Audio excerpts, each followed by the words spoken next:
Bueno, es tiempo de, ahora que después de reengancharme al programa, es tiempo de hablar de psicología emocional, de saber qué vamos a hacer cuando no tenemos empleo. Como decíamos antes, ¿no? Que el miedo paralizaba. ¿Qué es lo que podemos hacer para no quedarnos atrás, ¿no? Para eso tenemos a José Miguel Sánchez, él es psicólogo y coach de profesionales. Muy buenos días. Buenos días, ¿qué tal? Encantado. ¿Cómo se enfrenta uno a una entrevista de trabajo si se ha quedado sin empleo, lleva, por ejemplo, 3 meses sin empleo y está hundido un poco en la miseria? Y a pesar de que busca 3 meses estar hundido en la miseria. 3, o a lo mejor lleva un año, o a lo mejor lleva 2 y no ve la salida. Fíjate, no has dado una cifra muy errónea. Estudios hablan de que la fase de duelo después de que te despiden dura entre unos días, si tienes mucha suerte y tienes mucho autoconocimiento, mucha autoconciencia de ti mismo, y 6 meses. Eso es la media. Por tanto, tú hablabas de 3 meses, es muy factible. ¿Y en que a los 3 meses te puedes desesperar ya? Que a los 3 meses, que sigas desesperado, es decir, claro, pasar esa fase de duelo, de despedirte es una de las cosas más complicadas que nos puede ocurrir a cualquiera de nosotros. Por tanto, superar ese despido es decirte no por la razón que sea, pero como tú lo interiorizas es no vales. Por tanto, a partir de ahí es una negación hacia ti.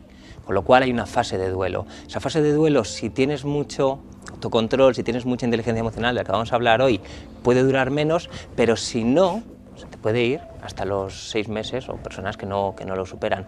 Por tanto, como tú decías, los 3 meses puede estar esa fase de duelo y hay que hacer una serie de cosas para empezar a trabajarla. Y claro, por ejemplo, una entrevista de trabajo, si todavía estás sumergido en ese periodo de desesperación, a lo mejor de que piensas que no vales, es peligroso.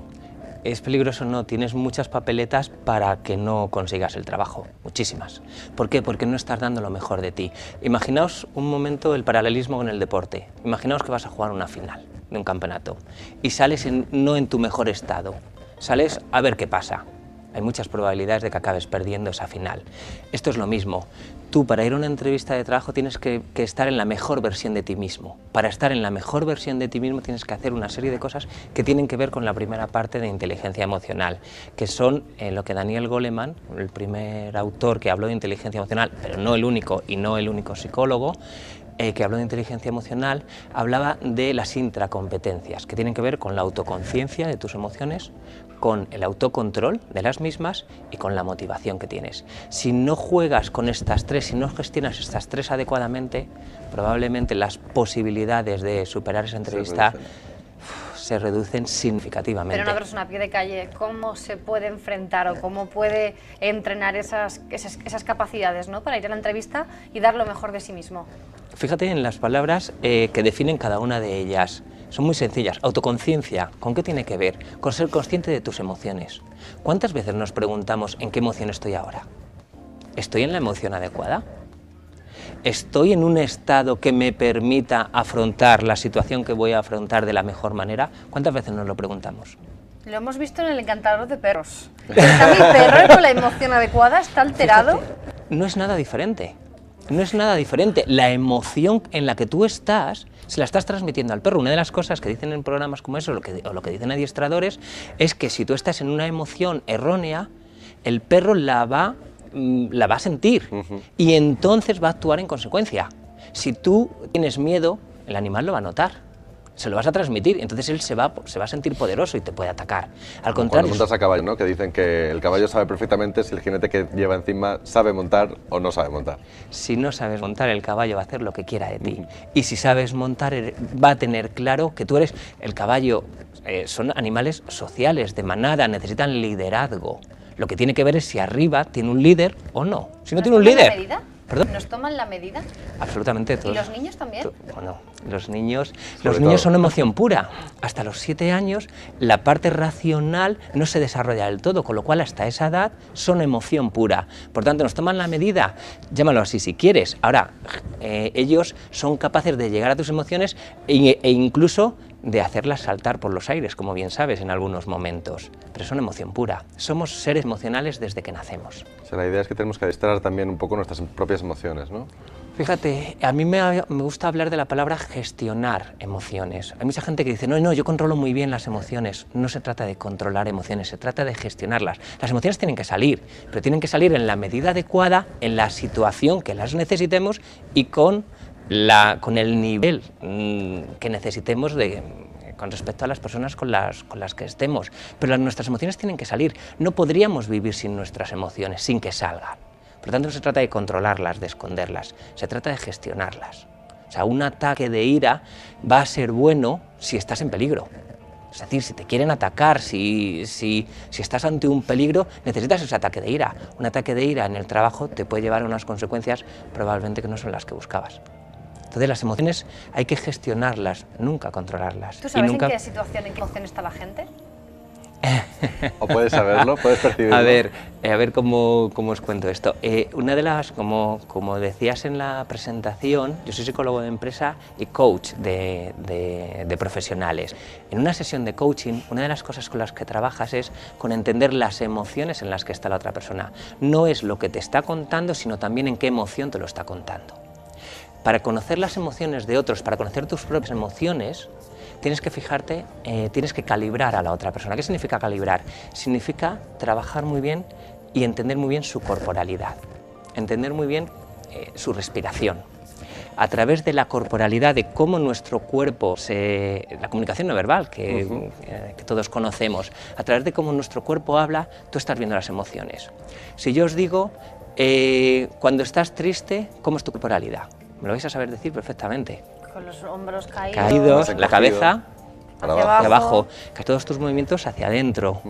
Cuando estás alegre, ¿cómo es tu corporalidad? Mucho más abierto, ¿no? De arriba, muy abierto, muy tal, una sonrisa, mucha relajación. Cuando estás tranquilo, la relajación. La cara, esa frase tan manida de la cara es el espejo del alma, la cara es el espejo de nuestras emociones. Cuando yo estoy enfadado, ¿qué ves en mi cara? El ceño fruncido. Tensión. Ceño fruncido, vas a ver sobre todo la tensión en la mandíbula, que voy a morder así.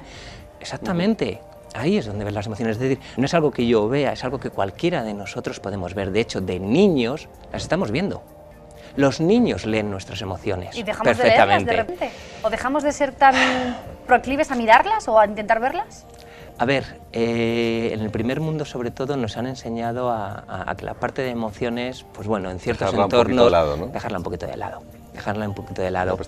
Entonces, en cierto modo y mira la educación, mira el colegio, se ha trabajado más la parte racional y menos la emocional. Desde mi punto de vista es un gran error. Gran error. La parte emocional se tiene que seguir trabajando. ¿A cuánto nos enseñan a meditar, a respirar en el colegio? A ninguno. Te enseñan a saberte de memoria lo que toque, geografía, no sé cuántos. ¿A cuánto nos enseñan a gestionar el estrés en el colegio, en el instituto? Un adolescente, fijaos si tiene estrés, si tiene momentos, situaciones duras, a nadie. Entonces, nos han enseñado mucho a que prevalece lo racional sobre lo emocional y es un error.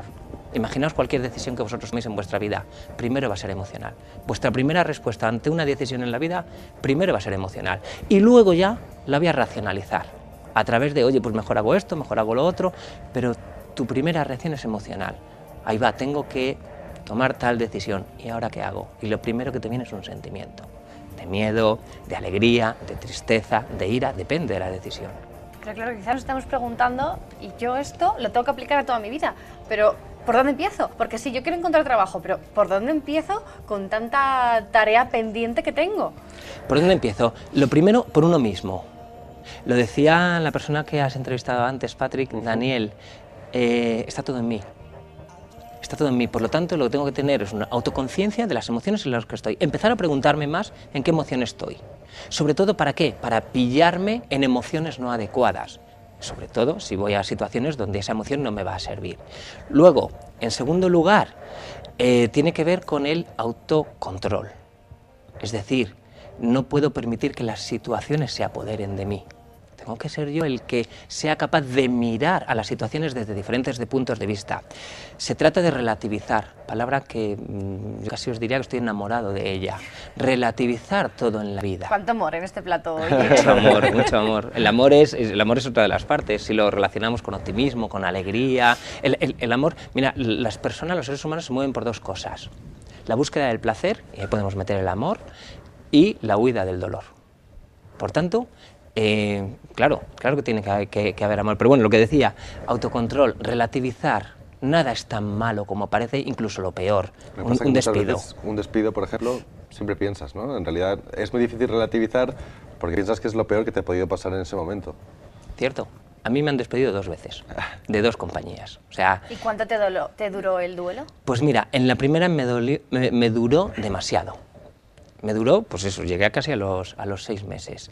Era una cosa de, no puede ser. ¿Por qué a mí? Todo este tipo de preguntas que no te ayudan, porque te mantienen en la queja. ¿Por qué a mí? ¿Qué he hecho yo? Yo estaba trabajando bien, bueno, hubo un problema, imaginaos, en la empresa, que va más allá, tienen que hacer un ERE y te toca a ti. Pero me daba lo mismo, yo no analizaba eso, yo solamente decía, ¿por qué a mí?, etcétera, etcétera, etcétera. En la segunda fue de una manera diferente. De hecho, gracias al segundo despido, monté mi empresa, que monté hace 7 años. Claro, pero ¿cuánto tiempo tardaste en darte cuenta de ese cambio de rumbo? ¿Cuándo dijiste, tengo que cambiar el rumbo? ¿Cuál fue el punto de inflexión? La primera fue hace unos 10 años, 10, 11 años, realmente. Yo no tenía, o creía no tener los recursos en aquel momento y por eso duró más. En la segunda ya tenía los recursos. Por tanto, el trabajo fue, lo que os decía, autoconciencia, autocontrol, mucha motivación. Aquí no se acaba todo. ¿Qué más puedo hacer? ¿Qué puedo hacer diferente? Acción. Se trata de poner en marcha cosas. Si te ha acabado o se ha cerrado esta puerta, ¿qué otras puertas puedo abrir? Y aquí empieza la segunda parte de la inteligencia emocional, lo que tiene que ver con la empatía con los demás y lo que tiene que ver con tus habilidades sociales. Y en la parte de habilidades sociales podemos empezar a trabajar en temas de comunicación, liderazgo, gestión del conflicto, influencia. Todo eso es la segunda parte. Pero es muy importante que primero yo esté bien para poder dar a los demás lo mejor de mí. Pero primero tengo que estar yo bien. Y las 3 claves son autoconciencia de mis emociones, autocontrol, es decir, relativizar, mirar desde distintos observadores a la misma situación. Mucha gente ha caído, la han despedido. No se acaba ahí. ¿Qué más puedo hacer? Y lo tercero, motivación. Motivación por cosas nuevas. Y hay una cosa, creo que en tu cuenta de Twitter dices algo así, que la vida te apasione, creo recordar, o algo así. Busca tu pasión. ¿Qué te apasiona? Intenta trabajar en lo que te apasiona. Busca cómo lo que te apasiona te puede dar de comer. Muchas de las personas que trabajan ahora mismo no trabajan en lo que les gusta, no trabajan en lo que les apasiona, trabajan en lo que les da de comer. Busca tu pasión. Yo sé que es muy fácil decirlo y menos fácil hacerlo. Por supuesto, yo trabajo en lo que me apasiona y conozco a muchísimas personas que trabajan en lo que les apasiona. Busca tu pasión y busca formas de que tu pasión consiga llevarte a que te dé de comer también. Absolutamente, absolutamente. Y sobre todo a ser feliz. Y sobre todo a ser feliz. Al final la inteligencia emocional tiene que ver con eso. Con tú ser feliz y siendo feliz, dar eso a los demás. Claro, pero cuando te sientes... hemos hablado muchas veces, por ejemplo, con muchísimos actores, con muchísimos cantantes, que en el fondo pues sí que están haciendo lo que les apasiona, pero también han tenido momentos de lo dejo, no sirvo para esto. ¿Cómo se gestionan esos momentos de estar desorientado y decir, ¿y si realmente no valgo para esto? ¿Y si quiero cantar y no valgo? ¿Y me estoy empeñando y me estoy empeñando? A lo mejor no valgo, pero como no me dan la oportunidad, no lo consigo una y otra vez. Parece que te estás dando con la cabeza contra una pared, ¿no? Cuidado, aquí acaba de decir Emma una cosa muy interesante. No valgo. Hay una parte de habilidades sociales que es pedir feedback, y feedback adecuado. Es decir,